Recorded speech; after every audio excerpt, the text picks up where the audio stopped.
Hola, muy buenas a todos los que estéis ahí tras la pantalla y bienvenidos a un nuevo programa. Bueno, antes de nada, como siempre, decir que cualquier cosa que queráis preguntar por el chat lo tenéis ahí abierto para todos ustedes. Y bueno, en el día de hoy tenemos a un invitado que es especial en el sentido de que nunca nadie había venido de esta rama del conocimiento. Y bueno, voy a dejar que él se presente. Así que, ¿qué tal estás, Santiago?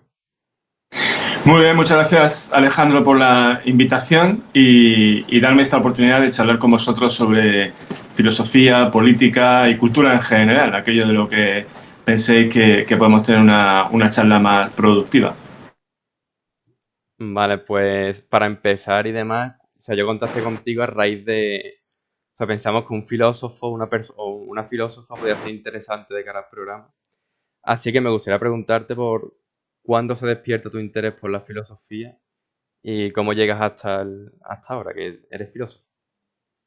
Pues mira, fue por casualidad y por un accidente que tuve cuando tenía algo así como 15 años, que iba con la bicicleta y me choqué con un camión. Entonces, a partir de ese choque con el camión, que me tuvieron que escayolar casi entero, resulta que era un 31 de julio, mi familia se iba de vacaciones a la playa y claro, como estaba súper escayolado por todo el cuerpo, no podía irme a la piscina ni a la playa con mis hermanas, entonces me dedicaba por Torre del Mar, una localidad de Málaga, a pasear por allí y di con una feria de libros de segunda mano y hubo un libro cuya portada chocó mucho, se llamaba el Anticristo de Friedrich Nietzsche. Y entonces, pues por pasar el rato, como quien dice, me compré ese libro, El Anticristo de Nietzsche, y la verdad es que me fascinó. Entonces, a partir de ese flechazo que tuve con Nietzsche y con el Anticristo, es como comencé de forma autodidacta a leer filosofía. Y luego, mucho más tarde, cuando iba a hacer una carrera, la verdad es que no pensaba hacer filosofía, pensaba hacer algo que tuviese en principio más salidas profesionales. Pero en ese caso, lo que pasó es que me di cuenta que la filosofía no solo era un hobby, porque me podía haber dedicado a eso de una forma complementaria a lo que podían haber sido mis estudios profesionales. Es decir, no solo era un hobby, sino que estaba 100% todo el día pensando en la filosofía.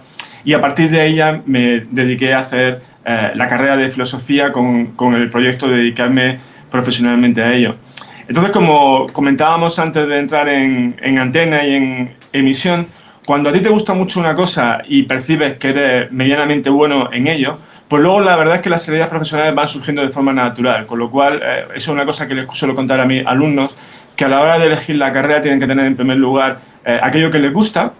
Segundo, que piensen que pueden ser buenos en eso, porque puede ser que haya un conflicto entre lo que te gusta y lo que tú eres bueno, pero bueno, si más o menos están las dos cosas en paralelo, pues adelante con ello. Y luego, en última instancia, claro, que puedas tener alguna salida profesional.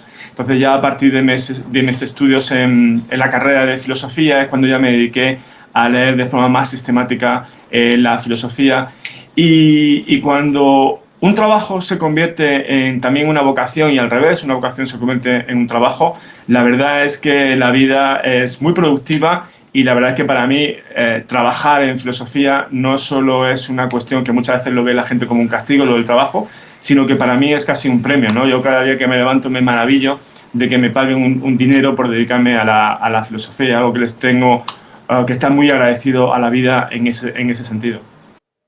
Sí, es lo que suele decir de trabajas de lo que te guste y nunca más trabajarás en la vida, ¿no? Que a lo mejor es una frase muy bonita, pero va por donde tú estás comentando, ¿no? Exacto, una filósofa, Hannah Arendt, distinguía, y esto es muy importante, entre el trabajo y la labor. La labor consiste fundamentalmente en eso, ¿no? En que tú encauces tu creatividad en algo que sea productivo, ¿no? Mientras que el trabajo sería efectivamente esa idea que surge en el Génesis, en el Antiguo Testamento, cuando Dios castiga a Adán a trabajar para ganarse el sustento, a trabajar con el sudor de su frente. Trabajar siempre implica un esfuerzo, implica efectivamente un sudor. Pero ese sudor puede ser un sudor gratificante y con el que te sientas bien, o puede ser efectivamente un sudor que sea como un lastre. Entonces, hacia lo que tenemos que tender, y también por el sistema en el que vivimos, que cada vez vamos a estar más enfocados hacia cuestiones de creatividad, es que efectivamente tú consigas hacer un trabajo que sea una labor, es decir, que en ese aspecto te sirva para desarrollarte como persona al mismo tiempo que te ganas un dinero para poder vivir. Sí, y, o sea, has comentado que la filosofía te apareció en la vida y fue como un tren que pillaste. ¿Crees que si no hubieras estado en ese momento del accidente y demás, más adelante hubiera llegado o que el tren hubiera pasado para siempre? Sí, bueno, la filosofía yo creo que es una parte de una faceta más general que es la de pensar, la de leer y la de escribir. Es decir, a mí, por ejemplo, si me obligasen a ser vegetariano y no comer carne, lo llevaría mal, pero bueno, podría aguantar perfectamente sin eso. Y así como con muchas cosas, ¿no? Pero si hay algo con lo que yo no podría vivir y que para mí es algo muy importante es leer, ¿no? Estoy leyendo constantemente y estoy escribiendo constantemente. Entonces, si no hubiese sido por la filosofía, pues seguramente me hubiese dedicado a otra faceta intelectual que también tuviese que ver fundamentalmente con leer historias, con manejar conceptos y con metáforas, ¿no? Entonces, quién sabe si me hubiera dedicado más a la historia, a la literatura, a las humanidades en general, teniendo en cuenta que yo hasta la carrera elegía siempre las carreras de ciencias porque tampoco hubo mucha diferencia entre ciencias y letras. Para mí las ciencias, matemáticas, física y biología son lo mismo que las letras. Es decir, al fin y al cabo de lo que se trata es de manejar símbolos. Lo que pasa es que en las carreras de ciencias los símbolos que predominan son los símbolos matemáticos, pero al final consiste en manejar símbolos, en interpretarlos y en aplicar reglas.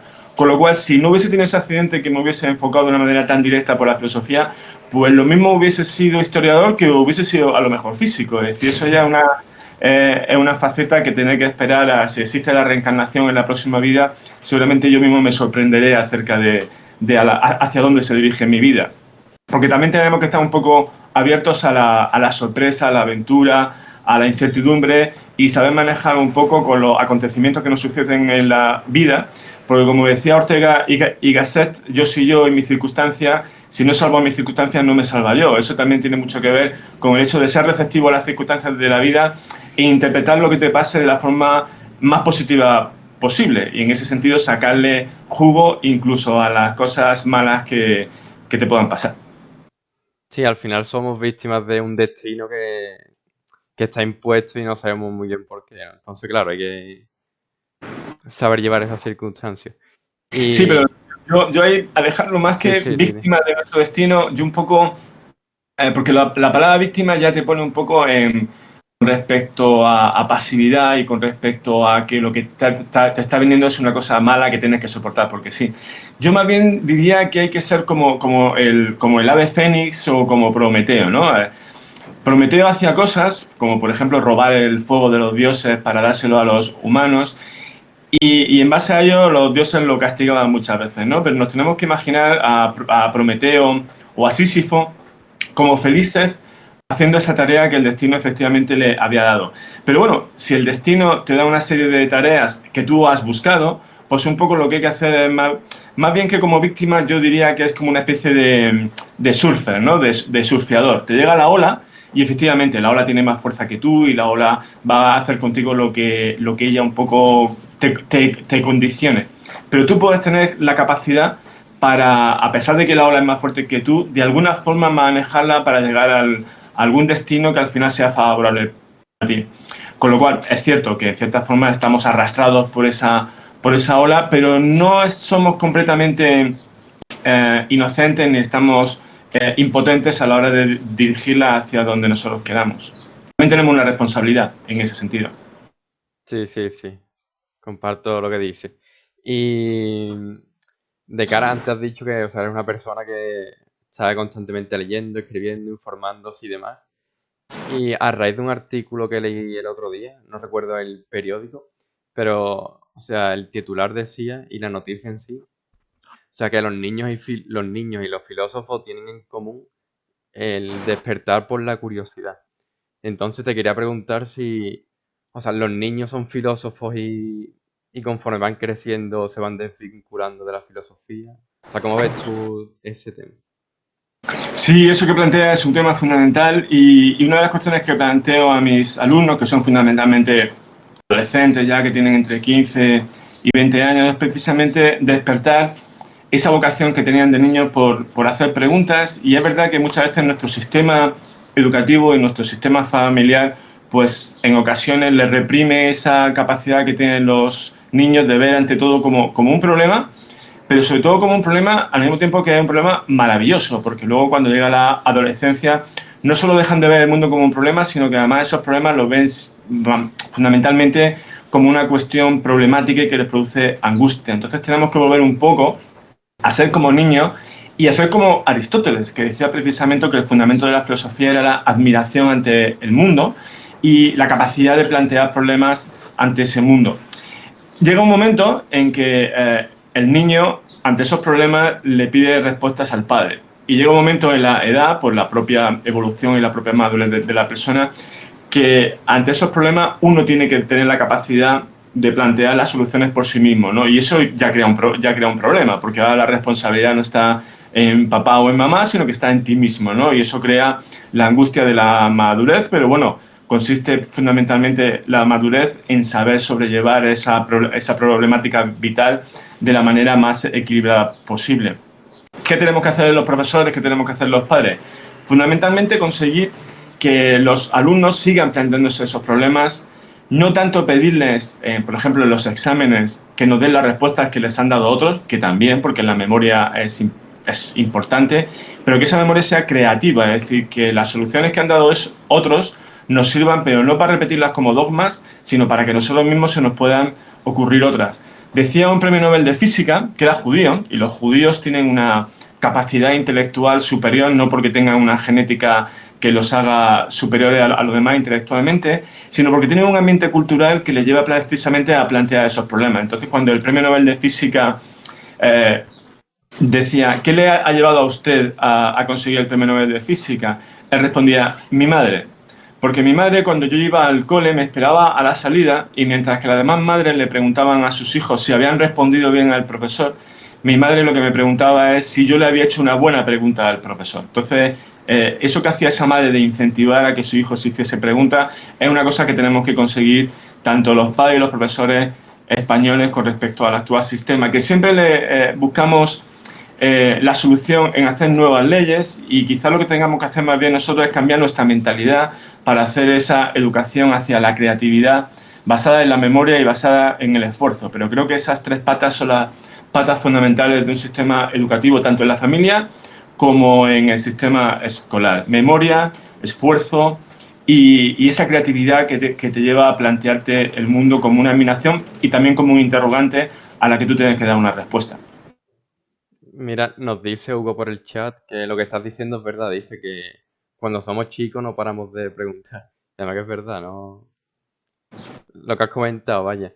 Claro, llega un Y momento en que los sí, padres a lo mejor dicen, niño, cállate ya, ¿no? Entonces, de decir, niño, cállate, llega un momento en que ya no hacen preguntas. Entonces, y también imagino que puede pasar con los profesores, ¿no? Que estamos muy preocupados de que nos den respuestas y no tanto de que den preguntas. Yo nunca he visto un examen, a lo mejor, en el que se le pida a un alumno no que nos dé respuestas a preguntas que nosotros le hagamos, sino que el examen consiste en que ellos no hacen preguntas, ¿no? Y que los vamos a evaluar no por las respuestas que nos den, sino por las preguntas que sean capaces de plantearnos. Entonces, esa sería también una de las revoluciones educativas que tenemos que hacer en España.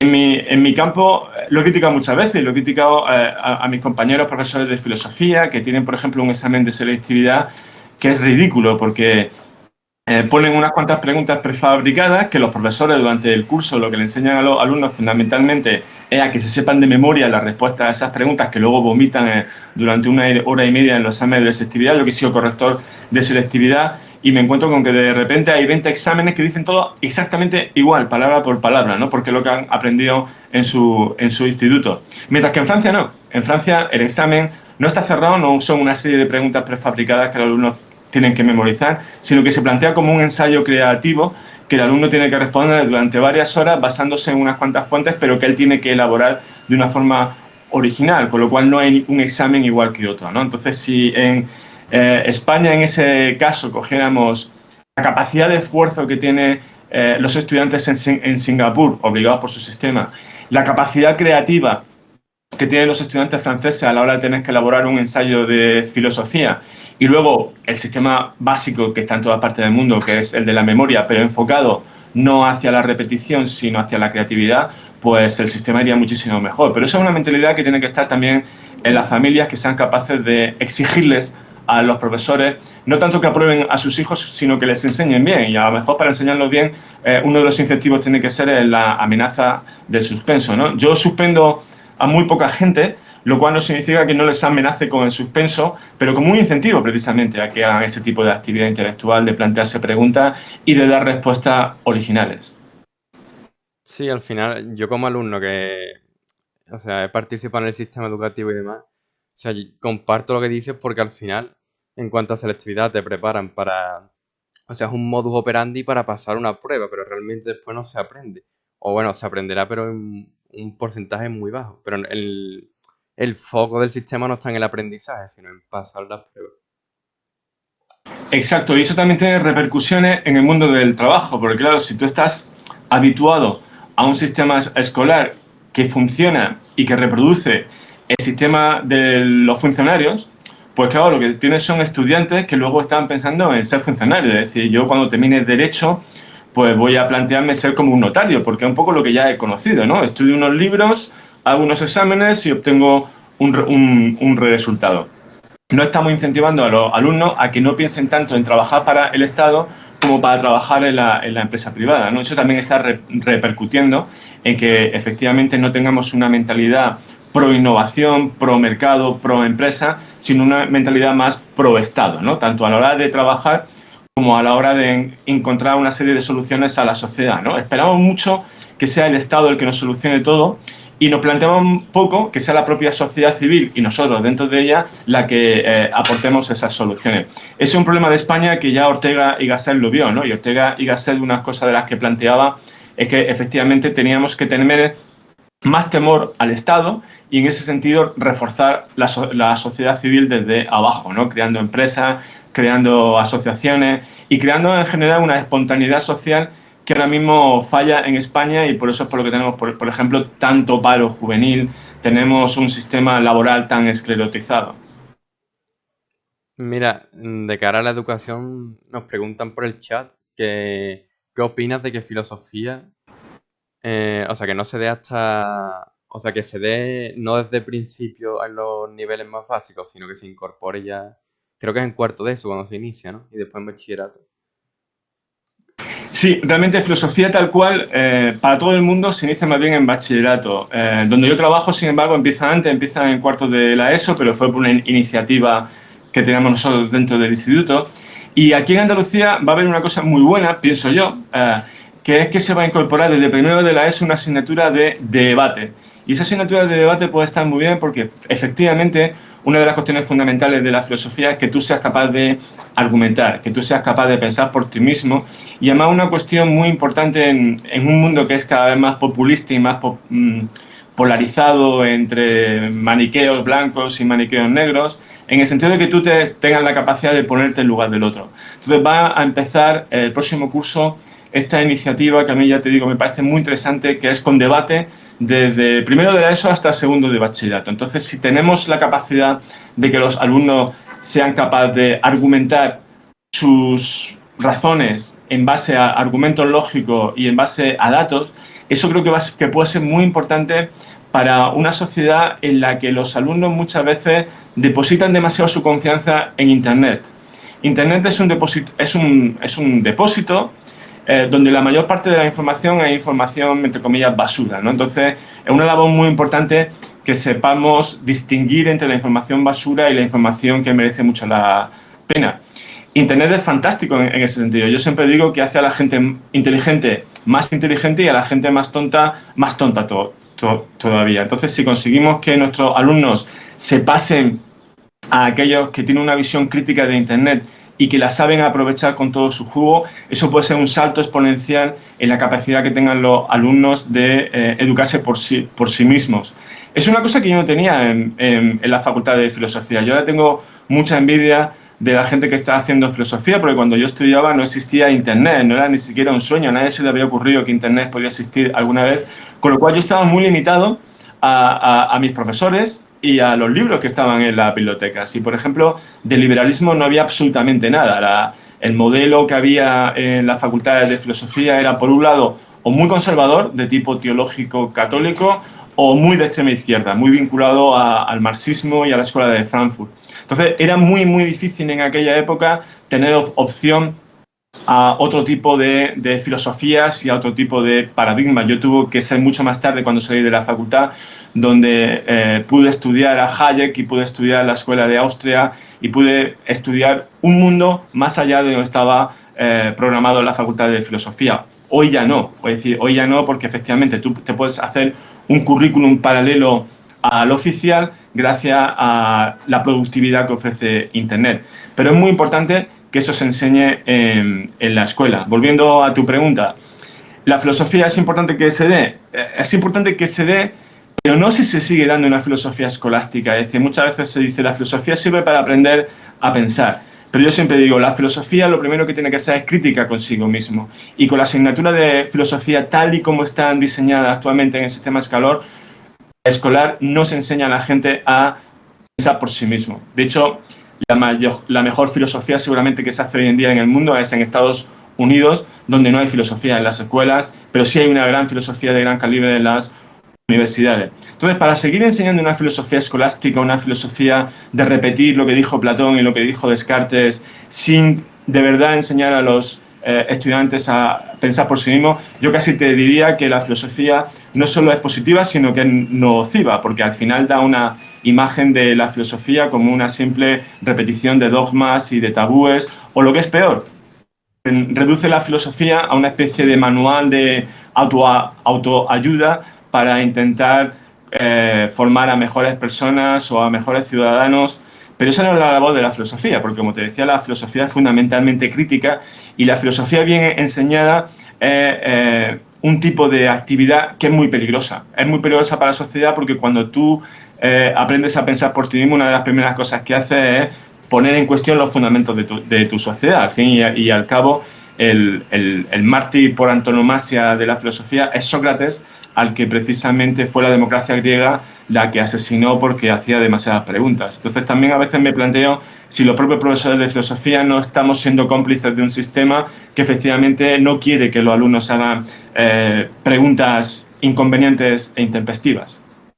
Sí, mira, Hugo comenta que en Estados Unidos hay torneos de debate, súper importante.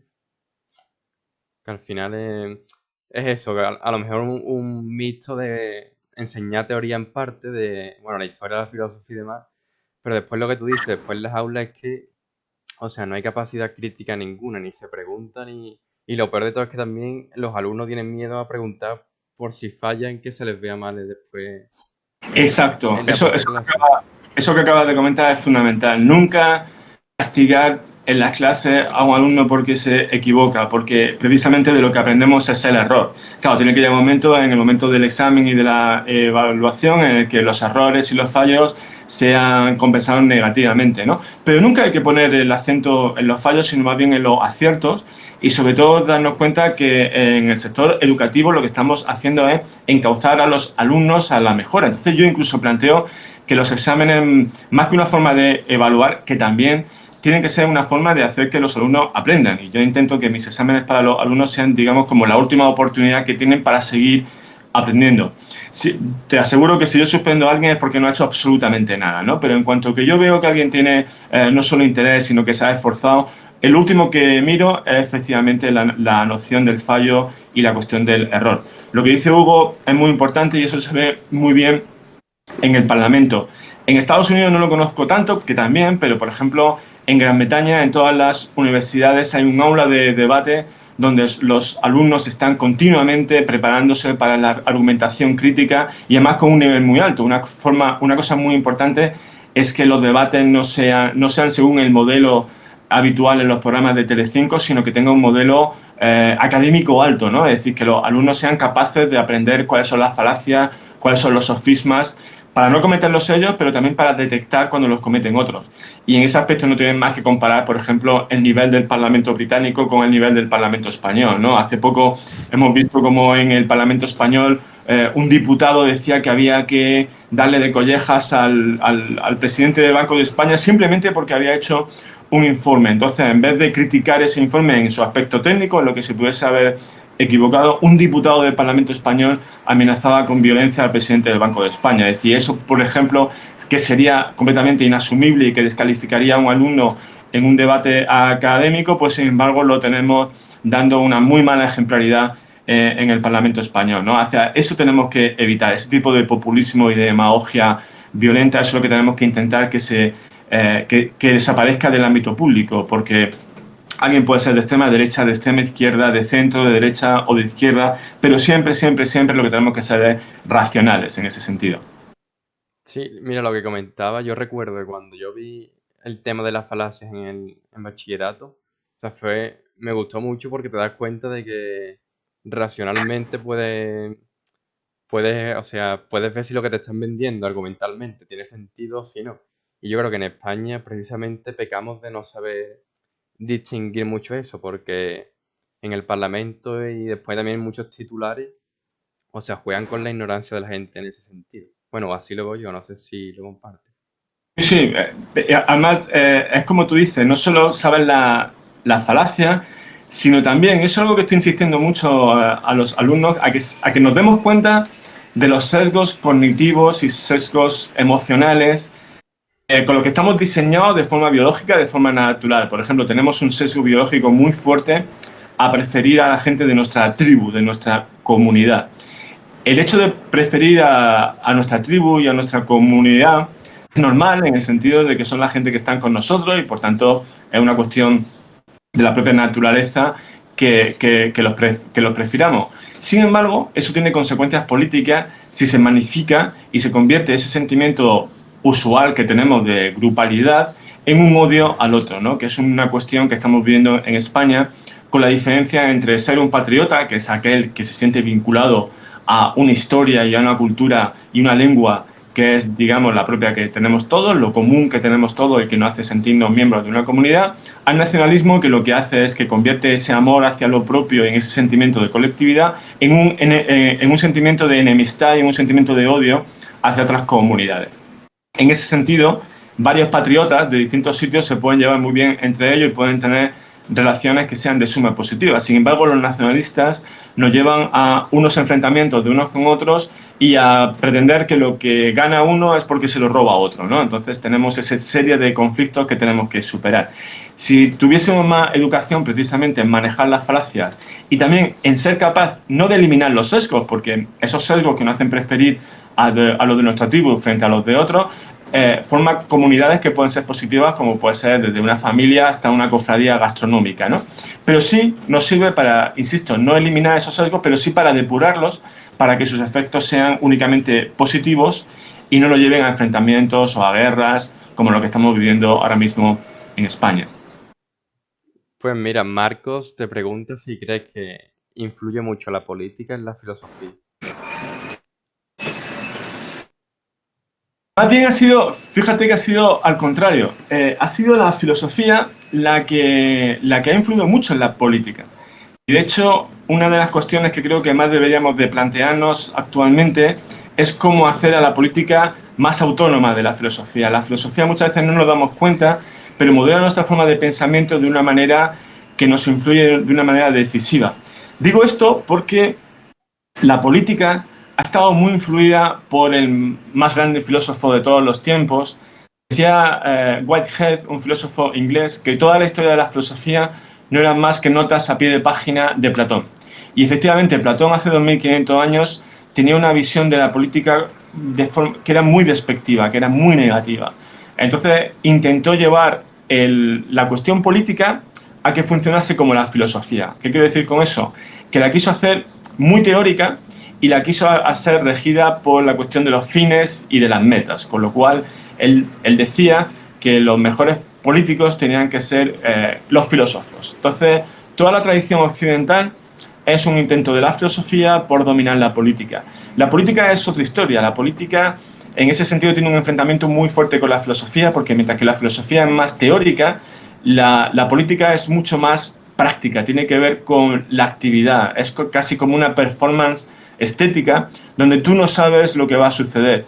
La política es el reino de la libertad, allí donde la filosofía es el reino de la verdad, y hay un conflicto básico que es muy difícil de eliminar.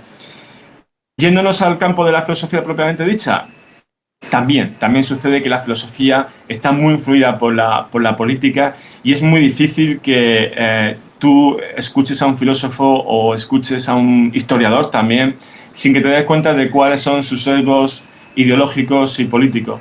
Por eso es muy importante siempre para un filósofo que explicite cuáles son sus preferencias ideológicas. En este sentido, yo siempre digo que yo tengo una filosofía en todos los sentidos muy influida por el liberalismo, en el sentido de que yo pongo el valor de la libertad por encima de todos los demás. Eso es un poco lo que nos diferencia a los liberales de los conservadores y de los socialistas, mientras que con los conservadores tenemos en común que ambos preferimos la libertad y el orden, pero los liberales preferimos la libertad por encima del orden, mientras que los conservadores prefieren el orden por encima de la libertad.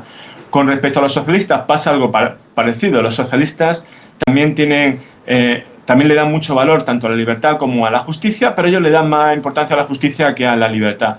Al fin y al cabo siempre se trata de un conflicto de valores y de cuál es la forma que tienes tú de ordenar esos valores en tu jerarquía vital. Y eso claro que va a influir en tu filosofía. Una filosofía orientada por la libertad incluso va a tener una visión de la realidad completamente diferente al modelo determinista que puede tener alguien que no lo valora tanto.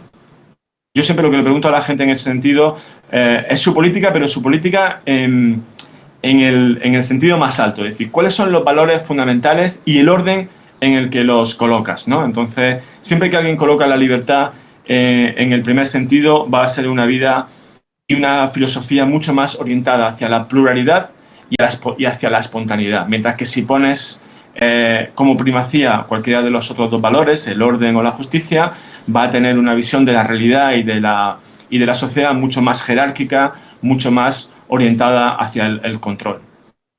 Sí, eso que comentas es muy interesante, es como en hacer una pirámide de valores y a partir de ahí puedes desarrollar tu forma de ver la filosofía y demás, ¿no? O sea, lo que tú has dicho, si pones uno por encima de otro, pues tiras más para el liberalismo, si no, pues para el socialismo. Y al Lo final, cual también sí, te sí, dime. permite ver a los demás no como personas malas, ni como personas que son inmorales, sino simplemente como personas que hacen otra jerarquía de esos valores, ¿no? Que es tan legítimo, ¿no? Porque al fin y al cabo, ahí sí hay un modelo quizás de decisión que tiene más que ver de cómo tú eres, ¿no? Decía Goethe que él prefería el desorden a la injusticia, ¿no? Yo en ese aspecto, mi intuición me dice más lo contrario. Al final también hay una cuestión de intuiciones hacia dónde se tiene que dirigir la sociedad y hacia tú, cómo te ves enraizado en la propia vida. Sí, vale, pues mira, si te parece, cambiando ya, creo que hemos tocado temas muy interesantes de la educación, filosofía y política. Voy a pasar a preguntarte sobre filosofía en sí. Y así para empezar, que me dijeras si tienes alguna rama de la filosofía que sea tu preferida o las que más te gusten, cuando las descubriste, cuéntame por ahí.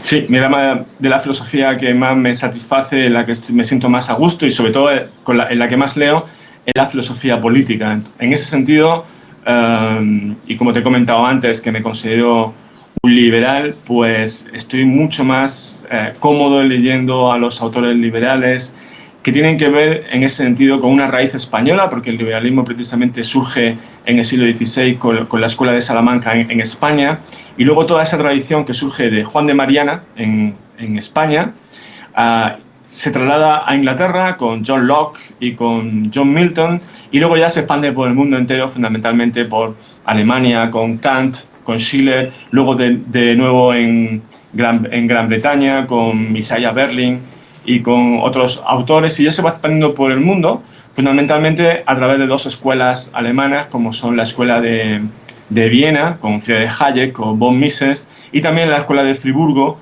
con Walter Eucken o Röpke. Entonces, en ese sentido, la filosofía política es lo que más me satisface, aunque, a diferencia de otras corrientes filosóficas, pues los liberales quizás conocemos mejor a los de la otra escuela, y es que, como ya te decía, leyendo a los liberales me siento más cómodo, pero la verdad es que también me aburro más, porque un poco sé lo que van a decir, ¿no?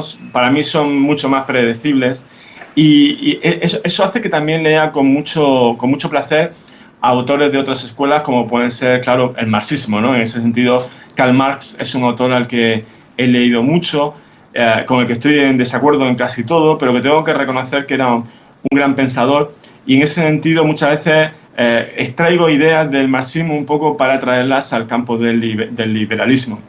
En otro campo, en el campo de la derecha, un autor que me gusta mucho del siglo XX es paradójicamente Martin Heidegger, que Martin Heidegger pasa por ser el filósofo antipolítico por antonomasia, fue rector nazi, fue muy partidario de los nazis y, sin embargo, como era un filósofo existencialista, tiene unas reflexiones desde el punto de vista no de la filosofía política, pero sí de la ontología sobre la libertad, que me interesa mucho, por así decir, hacer un injerto en el árbol del liberalismo con sus ideas sobre la libertad desde el punto de vista de la ontología, que yo creo que nos sirven para enriquecer el liberalismo, que siempre ha pensado la libertad, pero más bien desde el punto de vista psicológico, ético y político, y no tanto de la ontología. Con lo cual ahora estoy leyendo mucho a Martin Heidegger precisamente buscando cómo enraizar sus ideas de la libertad hacia el liberalismo y de esa forma también hacer una especie de salvación de su filosofía que actualmente está manchada por esa complicidad que tuvo con los nazis, ¿no? Pero que eso tiene que ver con otra parte de su filosofía. Entonces yo creo que también es muy importante en este sentido del siglo XXI, y yo creo que esa va a ser uno de los determinantes, ser eclécticos, es decir, no quedarse en una sola escuela, sino ser capaz de apreciar los argumentos de diferentes escuelas, no porque pertenezcan a una tribu, sino porque sean buenos en sí mismos. Entonces, si hay argumentos buenos que se pueden dar en el campo marxista o en el campo de los nazis, ¿por qué no en un momento dado poder someterlos a una especie de depuración y saber aprovecharlos dentro de un pensamiento democrático y liberal para reforzar nuestras democracias liberales en un momento muy peligroso? Porque efectivamente ahora estamos un poco reproduciendo lo que pasó en el siglo XXI, que fue esa gran lucha entre los sistemas fascistas, comunistas y liberales. Los liberales nos creímos por un momento, después de la caída del muro de Berlín, que los liberales somos los que habíamos ganado esa guerra civil entre ideologías del siglo XX, pero en el siglo XXI se está conformando un nuevo modelo autoritario en China, en Rusia, va a ser también un gran desafío para las democracias occidentales. Entonces, en ese sentido, tenemos que reforzarnos con las ideas de cualquiera, vengan de donde vengan, siempre que sean válidas y que sean razonables. Sí, además lo que comentas me parece muy interesante porque hay mucha gente que cuando las ideas vienen de, o sea, personas que están del lado, por ejemplo, en este caso de los nazis, pues directamente rechazan lo que dice, pero justamente eso sería una falacia, ¿no? Que hemos comentado antes. Porque un asesino, por ejemplo, puede tener la razón hablando de política, por mucho que sea un asesino. Y también creo que la gente tiene un problema en eso, en encasillar a las personas y cerrarse a los argumentos, cuando después prácticamente no tiene sentido ninguno. Exacto, Alejandro, eso que dices es lo que comentábamos antes, ¿no? Lo de las falacias. En este caso es, digamos, la falacia ad hominem. Lo que tú dices está mal porque lo dices tú, que eres un nazi, un comunista, un liberal. O ahora hay una corrupción especialmente atroz entre los jóvenes que han caído en la teoría racial crítica, con lo cual te etiquetan según el color de la piel y según tu sexo. Entonces, resulta que si eres hombre o blanco, lo que tú dices no tiene ningún valor porque se supone que lo estás diciendo desde un privilegio. Pero aquí el único privilegio que vale es el privilegio de la mente y de la razón, con lo cual tú puedes ser negro, blanco o azul, mujer, hombre o viceversa, y como tienen que ser evaluados tus razonamientos no es por cómo tú seas, sino por lo que ellos sean válidos. Entonces, efectivamente, hay pensadores comunistas y pensadores nazis que tenían ideas de vez en cuando que eran fantásticas. Por ejemplo, Carl Smith o, por ejemplo, Martin Heidegger, que te comentaba antes. O en el campo contrario, la escuela de Frankfurt, Herbert Marcuse o el propio Lenin, ¿no? También tienes que conocer esas ideas para, en un momento dado, saber desmontarlas, porque uno de los ejercicios intelectuales más fuertes es una especie de ingeniería inversa, que es coger las ideas de la gente con las que no estás de acuerdo y ser capaz de desmontarlas. Si eres capaz de desmontar las ideas de tus contrincantes, eso hace que tu idea sea más fuerte. Pero claro, para eso tienes que permitir que esas personas se expresen y sean capaces de razonar y de argumentar sus propias ideas. Con lo cual, este ambiente que hay ahora mismo de cancelación y de censura por parte de los más progresistas entre los jóvenes es muy peligroso para el propio pensamiento, porque lo que están manifestando es su incapacidad de enfrentarse a aquellos que no piensan como ellos y están manifestando de esa forma su propia debilidad argumental. El otro día escuché en uno de esos programas que era con gente joven que le criticaban a alguien de que no podía hablar de los negros porque él no era negro, ¿no? Claro, llevado ese argumento al absurdo, esa persona que se llama X no podría hablar de ninguna otra persona y solo podría hablar dentro de sí misma, ¿no? Porque efectivamente, si yo como blanco no sé cuáles son los sentimientos, los pensamientos y las experiencias de un negro, una persona negra tampoco va a conocer los pensamientos, sentimientos y experiencias de otra persona que sea negra, ¿no? Con lo cual, rompiendo con la empatía cognitiva y emocional, al final ese tipo de teoría nos lleva, por un lado, al solicismo, a decir que tú solo puedes hablar de ti, y por otro lado al enfrentamiento, porque en vez de dialogar entre todos para intentar llegar a un consenso común, pues hacia lo que lleva es al enfrentamiento y a la victimización entre los que son presuntamente víctimas y los que son presuntamente verdugos. Entonces tenemos que procurar en las clases de filosofía, eso sí, que la gente piense no por el color de su piel o por su sexo, sino porque su mente sea más poderosa que otra. Y eso solo se consigue estudiando mucho y debatiendo con otros que a lo mejor tienen mejores argumentos que tú y entonces no tienes más remedio que darle la razón y aceptarlos. Sí, y referente a este tema, también me gustaría preguntarte por, o sea, el hecho de ser populista, porque yo percibo que, o sea, hay un miedo constante a, o sea, expresar lo que tú realmente opinas sobre cualquier tema, pero como se te echa la gente encima, es como que tienes ese miedo y por ende terminas diciendo lo que la gente quiere escuchar.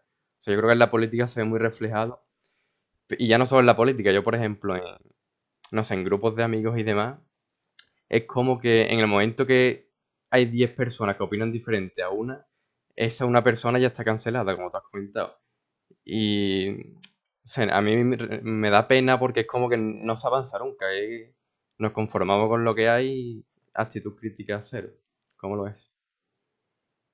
Yo he tenido la oportunidad el año pasado de formar parte de unos seminarios de filosofía en los que estábamos gente de muchas edades, desde profesores eméritos de la universidad con cerca de 80 años hasta estudiantes recién salidos.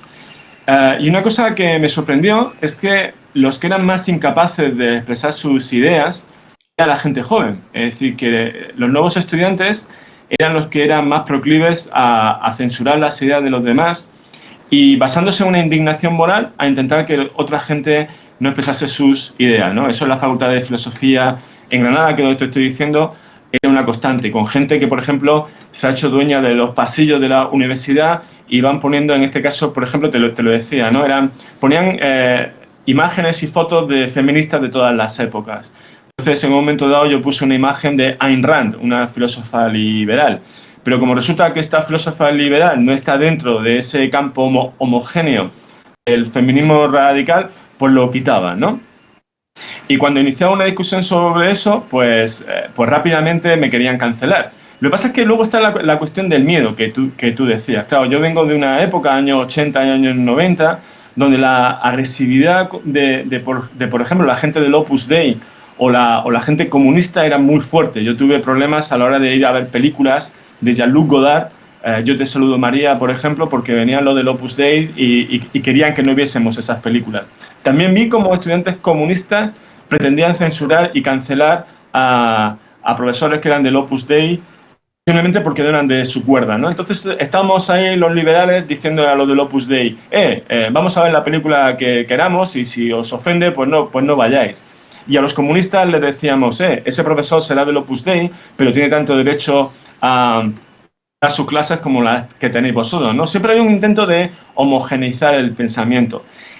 ¿Qué es lo que pasaba? Que en aquella época no tenemos miedo. Es decir, en un momento dado, si hay crítica y si hay debate, pues tú lo que tienes que hacer es alzar más la voz y cuando te intenten callar, pues intentas tú callar a los demás, ¿no? Había un toma y daca mucho más fuerte. Y ahora lo que yo sí percibo es que hay gente que no se atreve a alzar la voz y por tanto se silencia. A mí me han venido incluso profesores ya casi jubilados de la universidad a felicitarme por mis artículos en la prensa porque defiendo cosas que ellos están pensando pero que no se atreven a decir por el qué dirán, ¿no? Por esa presión que existe actualmente en el ambiente intelectual, que es una inquisición hoy más bien de tipo progresista, cuando en los años 70 era más bien de tipo conservador, ¿no? Han cambiado las tornas, hemos cambiado a los inquisidores, antes eran más bien fachas, ahora son más bien rojos. ¿Qué es lo que hay que hacer frente a eso? Pues no tener miedo y ser capaz de afrontar lo que haya, sabiendo en ese caso, como bien has dicho, el precio que puede pasar es que sea el de la soledad. Pero también, y eso volvemos al caso de Internet, decía, antes estaba mucho más solo, porque a lo mejor estabas tú que eras un liberal en Granada, otro en Salamanca, otro en Sevilla, y estabais un poco aislados, ¿no? Pero ahora gracias a Internet se crean comunidades mucho más regladas y mucho más de apoyo mutuo contra esos tipos de inquisidores, con lo cual yo animo mucho a no tener miedo ante esa gente que además como le faltan argumentos, a mí me suelen decir algunas feministas radicales que me calle porque no me he leído tal cosa. Luego, cuando vemos las cosas que no me he leído, resulta que me he leído todas esas y más. Con lo cual, con respecto a aquellos que tratan de imponer una dictadura cultural, pues lo que hay que hacer es, como te decía antes, leer libros y escribir mucho y afrontar un poco como Sócrates y como tanta gente que tuvieron que enfrentarse a todos aquellos que pretendían imponer sus ideas, pero no porque fueran mejores, sino porque tenían más fuerza a la hora de amenazar. Pero gracias a toda esta gente, actualmente disfrutamos de un sistema liberal en el que los inquisidores de todos los sesgos no van a poder callarnos. Eso espero, al menos. Mira, pues Marcos nos pregunta, que tiene que ver con lo que estamos hablando, creo yo. O sea, te pregunta si crees que en el pasar de los siglos se ha buscado la verdad de otra manera o siempre se ha estudiado igual. Es decir, un filósofo de hace varios siglos piensa igual que un filósofo actual.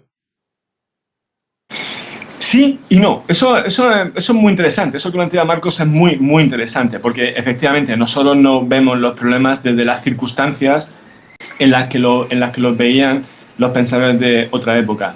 Lo cual no quiere decir, y ahí tenemos que hacer un esfuerzo de empatía cognitiva muy grande, de tratar de ponernos en sus circunstancias. En ese aspecto, tú te tienes que transformar de una forma virtual en un personaje de otra época, en un pensador de otra época.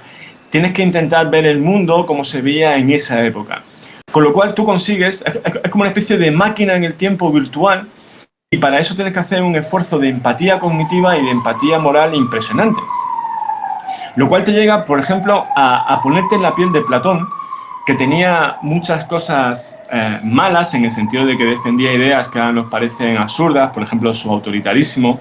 Pero claro, también tienes que ponerte en el lugar de su época, donde la democracia directa que había entonces no es como nuestra democracia representativa. Entonces, efectivamente, eso que nos preguntaban acerca de cómo se veía en distintos sitios los distintos problemas, al final lo que hace es que si te esfuerzas, consigues llegar a ponerte en el lugar del otro. Si eso no fuese posible, si no fuese posible ponerse en el lugar del otro, no solo es que no podríamos entender a los pensadores de otra época, es que tampoco podríamos entender a los pensadores de nuestra misma época.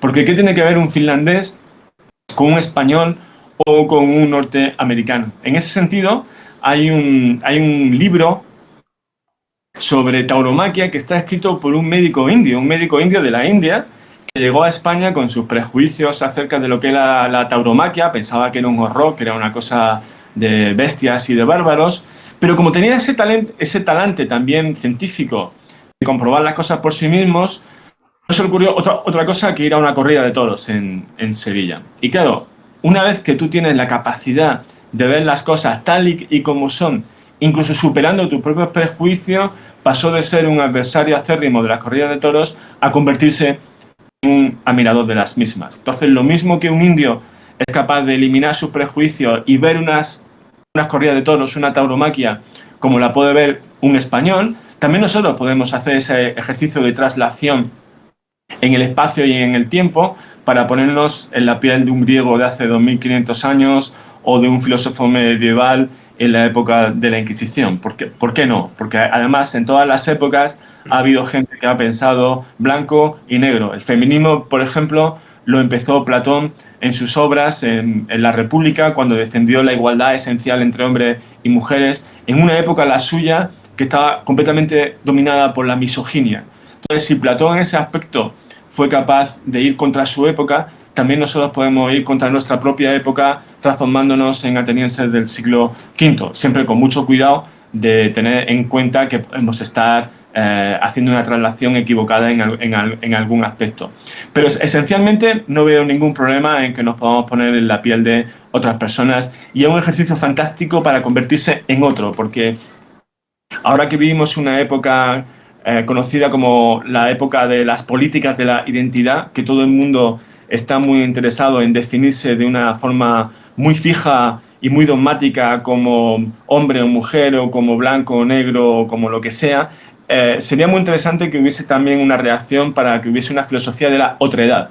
Uno sea capaz de ponerse en lugar del otro y hablar no desde su perspectiva y desde sus privilegios, sino de los privilegios, entre comillas, de otras personas. Entonces yo como liberal soy muy fan no de la identidad, sino de la otredad. En ese sentido se puede combinar lo que tú eres con lo que es otras personas, que es al fin y al cabo el fundamento también de la democracia. Vale, pues mira, tenía aquí pensado un tema para hablar y creo que tiene mucho que ver con esto. O sea, que por ejemplo, aquellas personas que se ponen la etiqueta de feministas, o sea, defienden esa causa porque realmente creen que, o sea, están haciendo el bien. Entonces te quería preguntar por el bien y el mal. O sea, donde nosotros vemos el mal, o sea, si realmente puede haber un bien o de ponerte en la piel del otro como comentabas y demás. No sé, es un tema que yo sé que es ambiguo, es largo y demás, pero ¿cómo lo ves tú? El hecho de que a lo mejor tu bien, a lo mejor el mal que tú ves, lo ves así, pero a lo mejor hay un bien detrás de eso. No sé si me explico. Sí, sí, es el tema fundamental de nuestra época ese que estás planteando. Porque hasta nuestras actuales sociedades liberales, todas las sociedades se construían en base a una noción del bien único.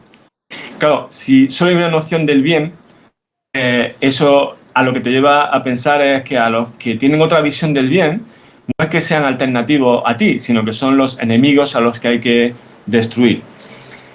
Un cambio muy importante con respecto a esto de contemplar que haya otros modos de pensar con la geometría del siglo XIX. Y tú que eres matemático o que has estudiado matemáticas, las matemáticas, esto podrás comprenderlo muchísimo mejor, ¿no? En el siglo XIX hubo una polémica muy grande cuando algunos matemáticos como Riemann o Lobachevsky desarrollaron geometrías que eran alternativas a la geometría de Euclides, que se había considerado durante 2500 años la única geometría posible. Es decir, o estabas con Euclides o estabas con la nada.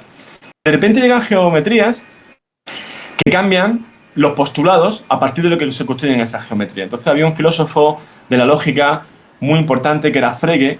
Él estaba en completa oposición a esta geometría, porque su planteamiento era un planteamiento dogmático. Decía, o estás con Euclides o estás con el error. Entonces, no era cuestión de optar entre distintas geometrías, era cuestión de optar por el bien, la geometría de Euclides, o por el mal. Claro, esa visión dogmática de Frege no es la que se impuso, y la que se impuso fue una visión de pluralidad de la geometría. Es decir, hay distintas geometrías y en un momento dado, un físico, por ejemplo, puede decidir usar una geometría y ver que le funciona mejor en un determinado aspecto. Pues ese ejemplo de las distintas geometrías lo uso yo para el sistema de los bienes. La sociedad liberal se caracteriza porque no hay un bien único, no se impone un bien único. Lo que se impone es una visión política por la cual distintas geometrías del bien pueden coexistir entre sí, aunque no se entiendan, aunque unas les parezcan que las otras están equivocadas, tenemos que tener una capacidad, y ahí es donde empieza un concepto liberal muy importante, que es el de la tolerancia. La tolerancia significa que te des cuenta que aunque tú no asumas, no comprendas, incluso rechaces una noción de bien que tenga otro grupo de personas, sin embargo tienes que ser tolerante con respecto a ellas. ¿Cuáles son los límites? Los límites vendrán dados por ese cúmulo de geometrías del bien diferentes se pongan de acuerdo en unos parámetros con los cuales los distintos grupos del bien se puedan conducir siempre que haya unos límites que signifiquen que se puedan respetar unos con otros. Por ponerte un ejemplo de lo que estoy diciendo, en los tribunales alemanes se llegó a discutir si había que prohibir la circuncisión a los niños en algunas religiones, porque se pensaba que efectivamente dentro del judaísmo, dentro del islam, el hecho de circuncidar a los niños se podía considerar una mutilación sexual infantil. Eso llegó incluso hasta el Parlamento y hacia el Tribunal Supremo alemán, que lo que dictaminó es que efectivamente, desde un punto de vista estrictamente racional, de una racionalidad abstracta, el hecho de circuncidar a los niños se podía considerar como algo malo. Pero que hay consideraciones históricas, hay consideraciones, en este caso religiosas, que hacen razonable eso y que no causa un daño irreparable a los niños que se ven sometidos a ese tipo de operaciones. Sin embargo, las ablaciones que se hacen a las niñas sí se le causa ese daño irreparable que no se hace a los niños con las circuncisiones. Con lo cual, en Alemania y en general en Occidente, se permite que se circuncide a los niños, pero no se permite las ablaciones de las niñas. No porque sean culturas diferentes y haya que prohibirlas, simplemente porque en este caso hemos puesto un parámetro a priori como es el del daño irreparable, pero dentro de ese daño, de esa concepción abstracta de daño irreparable, caben distintas nociones del bien dentro de esas culturas.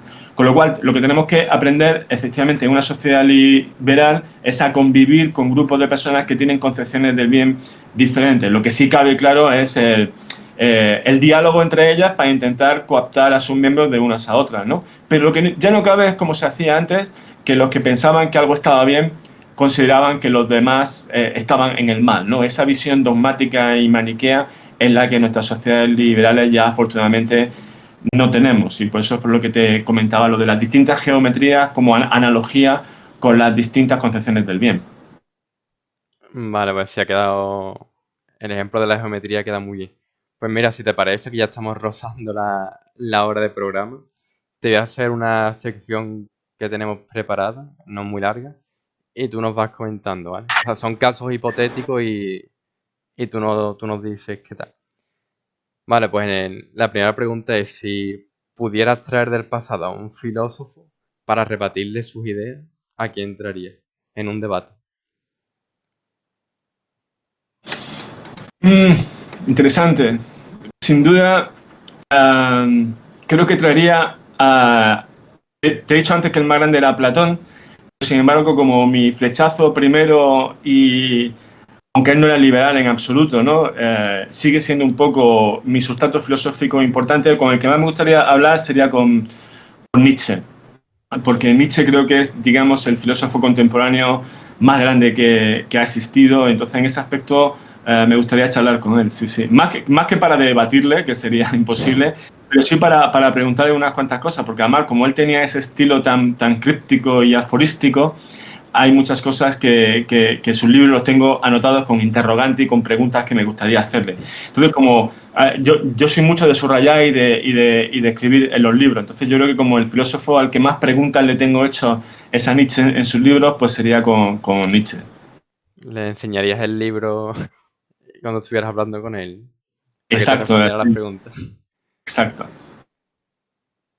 Vale. Pues si le pudieras decir algo a Dios y en el caso de que te quisiera escuchar y se plantara delante de ti, o sea, suponiendo que existiese 100% y demás, ¿qué le dirías?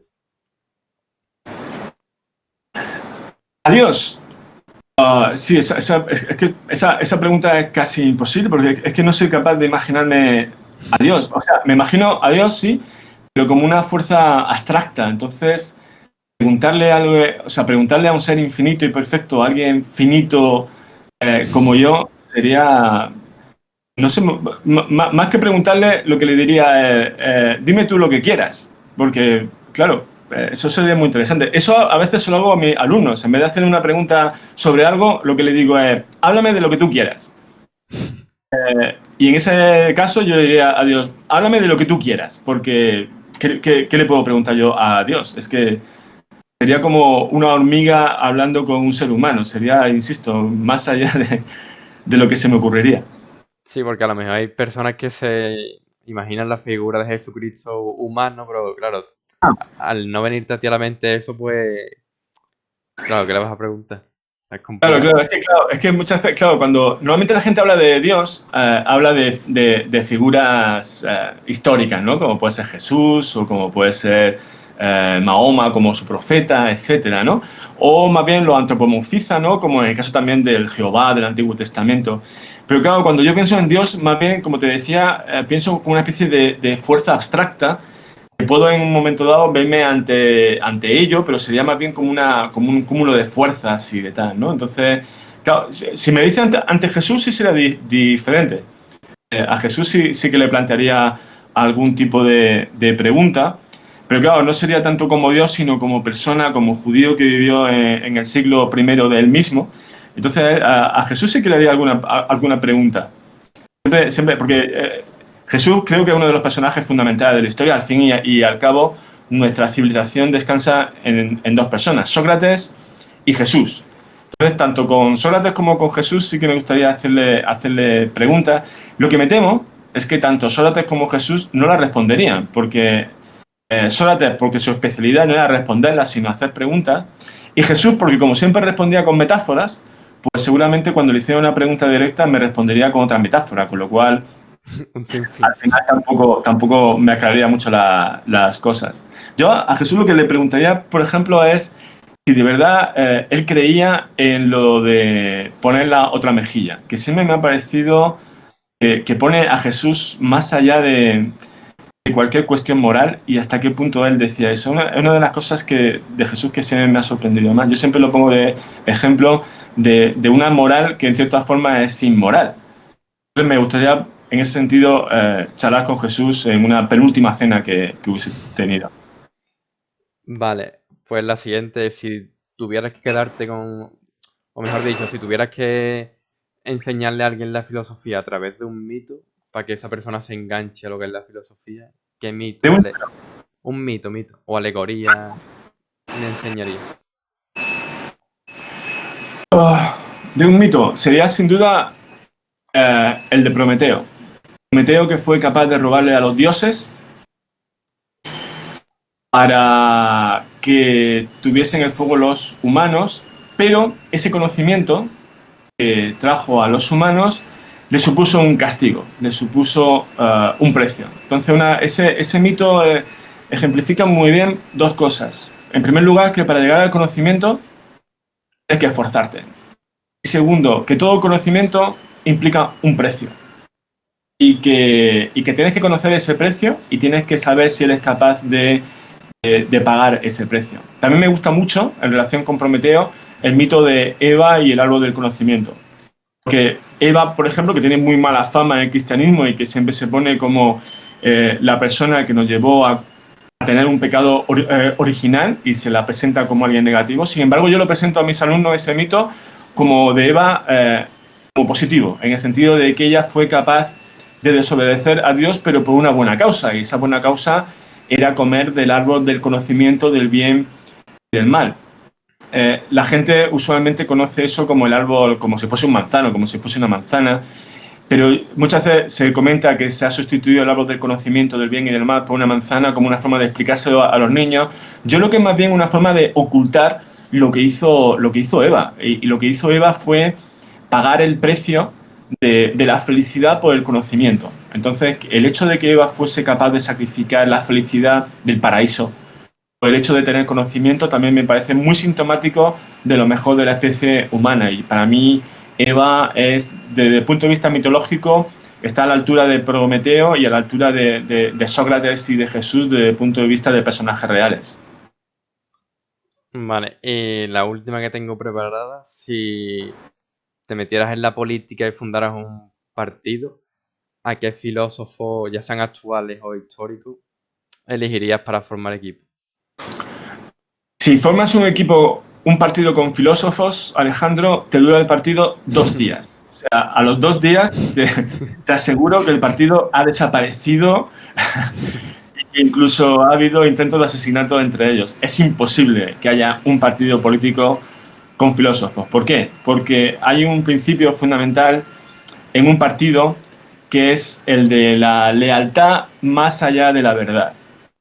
Y un filósofo se rige fundamentalmente por aquello que decía Aristóteles, que decía, amigo soy de Platón, pero más amigo soy de la verdad. Entonces, un partido político con alguien que favorezca la verdad sobre otro tipo de cosas, que no tiene que ser la mentira, porque en política se puede uno vivir sin la verdad sin tener que por ello caer en la mentira.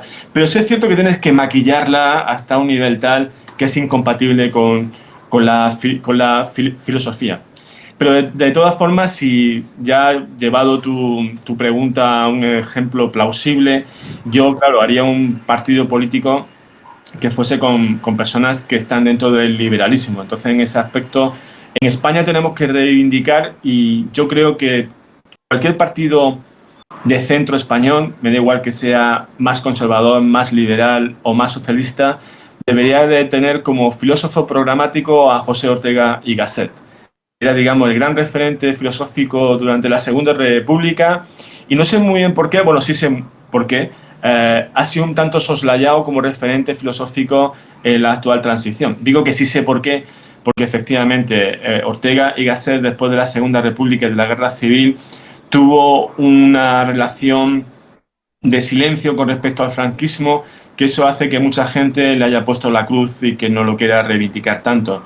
Pero aparte de esa situación que tuvo Ortega y Gasset con respecto al franquismo y su apartamiento con respecto a la Segunda República, porque lo vio rápidamente que era un régimen fallido en sus fundamentos de modernización y de liberalización de España, Ortega y Gasset también, como Unamuno, pero Ortega y Gasset tenía más esa vocación filosófica, debería ser sin duda el jefe de un partido político filosófico en España. Y luego detrás de Ortega y Gasset, pues yo que sí, podríamos estar pues filósofos actuales como Fernando Savater o como por ejemplo Gomá, ¿no? Que son digamos dos filósofos actuales que orbitan no dentro del liberalismo, pero sí de ese talante orteguiano para hacer una democracia conciliadora y no populista. Entonces, en ese sentido, José Ortega y Gasset, Javier Gomá, Fernando Savater, Félix de Azúa estarán sin duda en ese partido político de filósofos, pero que ya te digo que es imposible de realizar porque no es el talante filosófico el más adecuado para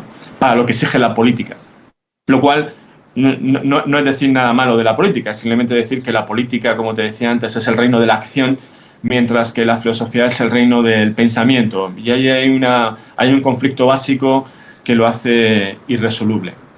Sí, además cuando me has contestado que, o sea, que el partido o sea, se destruiría en 2 días, o sea, se me viene a la mente la imagen de, o sea, en el Congreso, el líder del partido político diciendo lo que sea y todo el grupo aplaudiéndole, estando de acuerdo.